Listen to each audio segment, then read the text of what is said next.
ናቡከደነጾር አስፋኔዝ የተባለውን የጦር አዛዥ ከእስራኤላውያን አዋቂዎችና ጠቢባኖችን መርጠህ ውሰድ፣ በባቢሎንም የከላዳን ቋንቋ አስተምራቸው። አምላካቸው ከእሳት ባወጣቸው ቀን ይትባረክ እግዚአብሔር አምላክ አበዊነ ስቡህኒ ውእቱ ወልዑልኒ ውእቱ ለዓለም የሚለውን ምስጋና ፈጣሪ ገልጾላቸው ደርሰውታል። ሰለስቱ ደቂቅ ወደ እሳት ሲጣሉ ለምንድን ነው እሳቱ ያልበላቸው? መድኃኒት ለሀገር ወሉድህነ በስርዓ ዘተሃጽሞ ወሉድህነ በስርዓ። ጤና ይስጥልኝ ውድ የእግዚአብሔር ቤተሰቦች እንደምን ሰነበታችሁ? እንግዲህ ተመልካቾቻችን የቅዱስ ገብርኤልንና የሰለስቱ ደቂቅ ዓመታዊ ክብረ በዓልን ባስመለከተ እኔ ሆሳዕናና እህቴ ህሊና ታሪኩን ይዘንላችሁ ቀርበናል። እስከመጨረሻው አብራችሁን ቆዩ። እሺ እንግዲህ መምህራችን በሰጡን ጥያቄ መሰረት የመጀመሪያው ጥያቄ ቅዱስ ገብርኤል ማለት ምን ማለት ነው ይላል። እስኪ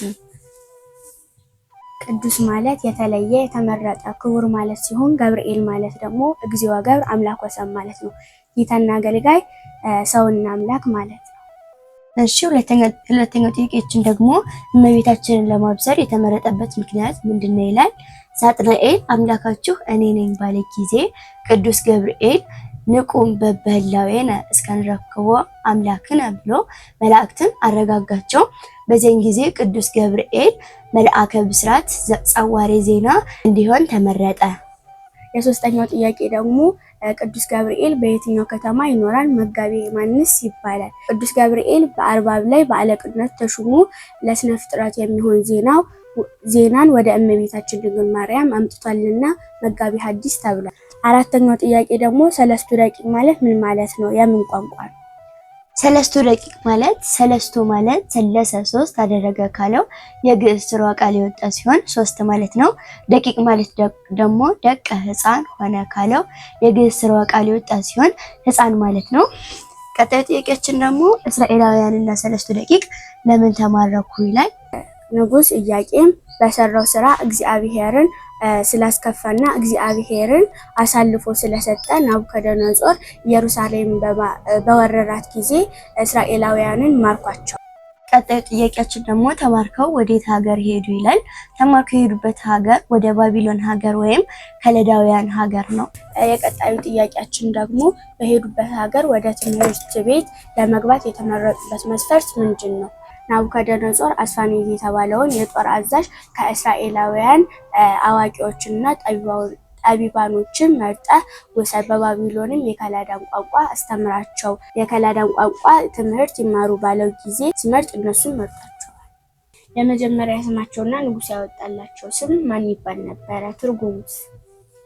እሺ የመጀመሪያ ስማቸው ዳንኤል፣ አናንያ፣ አዛሪያ እና ሚሳኤል ይባላሉ። ዳንኤል ማለት እግዚአብሔር ፈራጅ ነው ማለት ነው። አዛሪያ ማለት ደግሞ ረድኤት ማለት ነው። አናንያ ማለት ደመና ማለት ሲሆን ሚሳኤል ማለት ደግሞ እግዚአብሔር ሰማኝ ማለት ነው።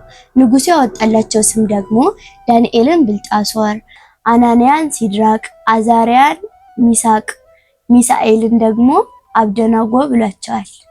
የትምህርት ቆይታቸው ምን ይመስል ነበር? ለስንት ዓመት ነበር? ያንን ሲማሩስ ምን እየተመገቡ ነበር? ለምን ያንን ምግብ መረጡ? የትምህርት ቆይታቸው 3 ዓመት ሲሆን የሚመገቡትን ምግብ ጥራጥሬና ውሃ ነበር። ያንን የመረጡበት ምክንያትም ለንጉሱ የሚሰናዳው ምግብ ለጣዖት የሚሰናዳ ስለነበር ነው። ትምህርቱ ሲያልቅ ስንተኛ ደረጃ ነው የወጡት? አንደኛ ደረጃ ወጥተዋል። ቀጣዩ ጥያቄያችን ንጉስ ያየው ህልም ምንድነው? ዳንኤል ህልሙን እንዴት ፈታለት? ንጉሱ ተኝቶ ሳለ ታላቅ ምስል አየ። ራሱ የወርቅ፣ ደረቱና እጆቹ የብር፣ ሆዱና ጀርባው የነሐስ ሲሆን ጭንና ጭኑ የብረት፣ እኩሉ እግሮቹ የብረት፣ እኩሉ እግሮቹ የሸክላ ነበሩ። እጅም ሳይነካው ተራራውም ተፈንቅሎ እግሩን ሲመታው አየ። ያን ጊዜ እግሩ ተፈሽቶ በአውድማ ላይ እንዳለ ብቅ ሆነ።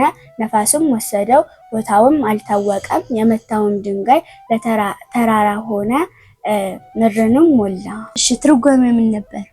እሺ ትርጉሙ የወርቅ ራስ አንተ ነህ፣ የደረቱ የብር ዳሪዮስ ነው፣ ጭንና ጭኑ የብረት እስክንድር ነው። ብረት ጽኑ ነው፣ እሱም ኃያል ንጉስ ነውና አንድ እግሩ የብረት አንድ እግሩ የሸክላ የተባሉ ደግሞ እስክንድር ያረገሳቸው በብረት የተመሰሉ በጥሊሞስና አንጢያኮስ ናቸው።